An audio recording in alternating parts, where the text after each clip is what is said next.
What is going on, chaps? Today we are going to discuss the differences between the 1-1-2 strategy and the 1-to-3 ratio spread strategy for selling options on futures. Doesn't need to be just on futures, but this is more specifically for the futures. So there is some slight differences. I want to walk over them with you right now and then show you how I implement these into my trading. Now, I've also learned, before we get stuck into that actually, I've also learned a couple things from the previous videos. People were saying I was quiet, so I've moved the mic a lot closer to my mouth. So you're going to have to give me some updated feedback on that. If this is still too quiet, I'll make some more adjustments for the next one. And I have found out how to zoom in with OBS. It's not the prettiest thing in the world, but I can actually zoom in now and show you guys things without you not being able to see. So, first of all, what actually are these two strategies? So I actually went on and I am using Option Strat to show you these. Now I have to do it on SPX because you have to pay for futures on Option Strat, and I'm a brokey. I'm not paying for that shit. So you're just going to have to pretend we're doing it on ES, and the conversions for ES is half of everything. So if it says, 1,000 max profit, well, ES would be 500. And so on and so forth, and ignore the max loss because we use stop losses. Again, max profit, you would cut it in half because we would be trading on ES instead of SPX. So this first trade you can see right now, we have got the August 30th expiration date. So if I go back to Tasty Trade and we go to ES, nope, I'm in idiot, /ES, thought I put a slash in there. August 30th. So we are basically trading on this position right now, 74 days out, okay? So now let's go back to our option strat and look. So what we're actually doing here is we are buying a 5,050 put and selling a 5,000 put. So this is our put debit spread. So that would look like this. You're buying the 5,000, selling the 5,050. Okay, so it's just a put debit spread. Then what we're doing is we are going to sell two puts at the 4,500 range. So if I come back to Tasty Trade, sell two puts at the 4,500.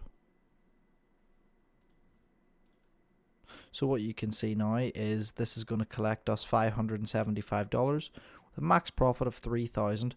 So we hit our max profit basically if the market was to fall down into this trap. So you can see what happens here. Here's where the price is right now. If it goes up, just bear in mind, remember to half this, but we're just going to pretend we're doing this. So you make 1,260 all the way up here, 1,260 even if it's below. And then if we come down into this tent, you make your max profit of 6,200. Or again, remember half of it because ES. And obviously you have your infinite loss below that, but we would stop loss out. So this here is your profit tent range. Now note the break even price. The break even is 4,468. Now let's have a look at the buying power requirements. 3,700. It requires $3,700 in buying power to enter this trade. However, it obviously will expand as the price gets closer, as it gets closer to getting breached. Now, let's look at the 1-to-3 ratio spread and look at the difference. So I've set up a similar 1-to-3 ratio spread right now. So you can see if the market goes up, we're going to get paid 1,260 or flat. This ratio spread is the same, 1,250, okay? But note, the trap on this doesn't actually start as early. The trap starts way back down here, but look at what happens. You're basically flat the whole way. You're going to make 1,250 no matter what the market does, unless it breaks below 4,700. Then you've got this massive tent, but the tent peaks all the way up at $21,000 profit. Now, how this one is set up is you buy one put, and then all the way down here, you sell three. So technically, it's the same trade as the 1-1-2, but because you've got the same amount of naked puts. You've got 2 naked puts. It looks like you've 3, but you don't. You've 2 because this turns one of them into a put debit spread.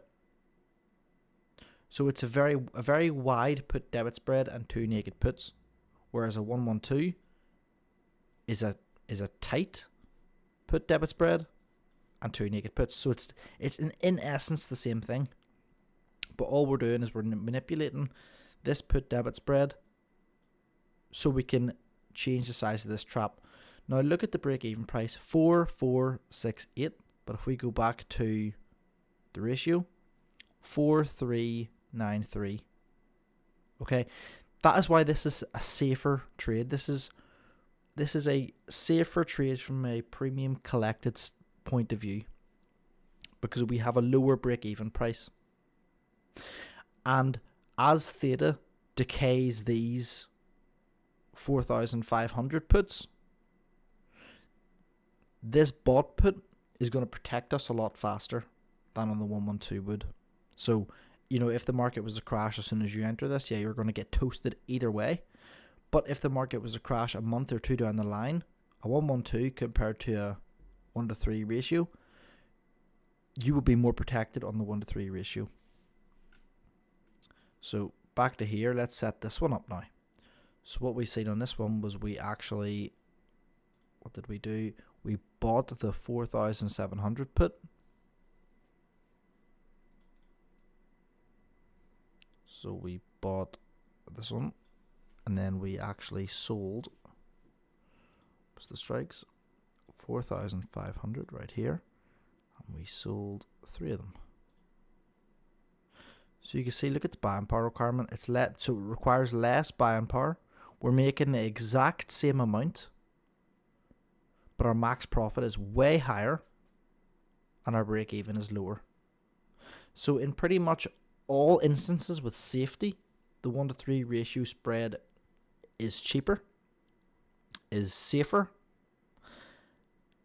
That's why I like it so much. But I do like to have a mixture of 1-to-3 ratios and 112s, because we're not just betting on the market collapsing big time.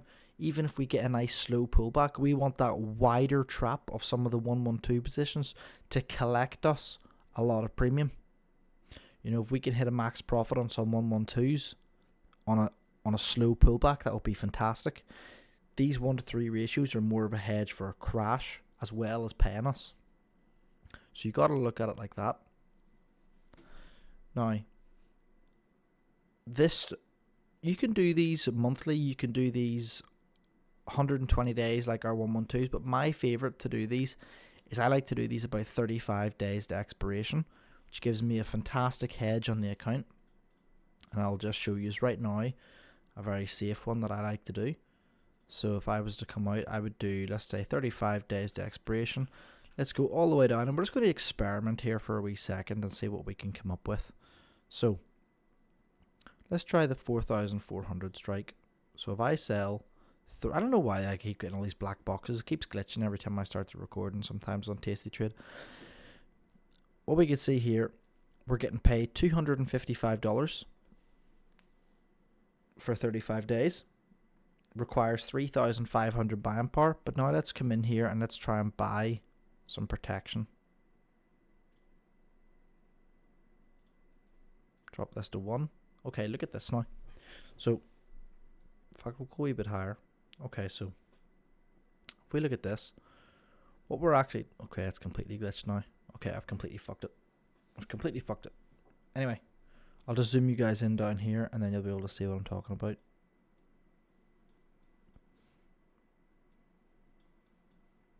So if you look down here, guys, at this bottom corner, you can see what this position is. So I have actually sold 3 of the 4,400s and bought one of the 4,725s. And then look what happens over here. So the extrinsic EXT in the middle, it's paying me $108. My max profit is 16,357 if the market was to crash down to 4,400 in a month. And my buying power is only 1,187. and you could have a hard stop on this at whatever you want. For me, it would be 1.5k. So that is to be honest, it's quite fantastic. And this is actually very embarrassing the way I have to do this zoom in stuff, so you're gonna have to just bear with me. I'm not very good at this. There we go. So that is the comparison between a 1:1:2 and a 1:3 ratio. If you guys would have any more questions to do with these strategies, please leave a like, comment whatever questions you have.